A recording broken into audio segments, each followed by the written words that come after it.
நம்ம நேற்றுக்கு தான் ஊறுகாய் கேட்டவங்களுக்கெல்லாம் பார்சல் அனுப்பிச்சோம். எல்லாத்துக்கும் போயிடுச்சு. போன எல்லாருமே சூப்பரா இருக்கு சிஸ்டர் அப்படின்னு சொல்லி தான் ரிவ்யூ கொடுத்துருக்காங்களே ஒழிய யாருமே டேஸ்ட் நல்லா அப்படின்னு சொல்லிட்டு ஒருத்தர் கூட சொல்லவே கிடையாது.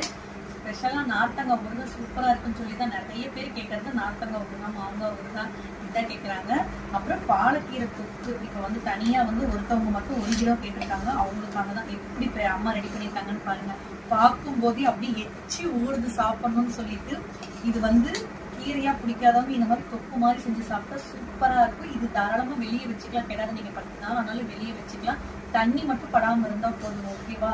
நாங்க வந்து கெடாம இருக்கிறதுக்காக அந்த லிக்விடு, அந்த கெமிக்கல் அந்த மாதிரி எல்லாம் எதுவுமே கிடையாது. அப்படியே ஹோம்மேட் எல்லாமே வந்து நம்ம வீட்டுல என்ன பொருட்கள் வச்சிருக்கோமோ அதை வச்சுதான் செஞ்சிருக்காங்க. எவ்வளவு சூப்பரா செஞ்சிருக்காங்கன்னு பாருங்க. அம்மா பார்த்தாலே ஆசையா இருக்கு. ஒரு சிஸ்டர் மட்டும் 1 கிலோ கேட்டதுனால அவங்களுக்காக, ஏன்னா பாலக்கீரை தொக்கு மட்டும் நாங்க உடனுக்குடனே தான் பண்ணி கொடுப்போம். மற்ற எல்லா ஊறுகாயும் கூட வந்து எப்பவுமே இருக்கும். இந்த ஊறுகாய் வந்து உடனுக்குடனே செஞ்சு கொடுப்போம்.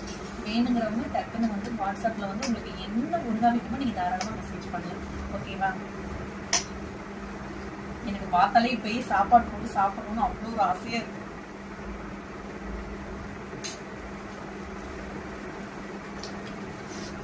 அவ்வளோ சூப்பரா இருக்கு. அது சூடா சாப்பாடு வச்சு போட்டு பிசைஞ்சு சாப்பிட்டோம்னா வேற லெவலா இருக்கும். கண்டிப்பா வாங்கி ட்ரை பண்ணி பாருங்க. தேங்க்யூ.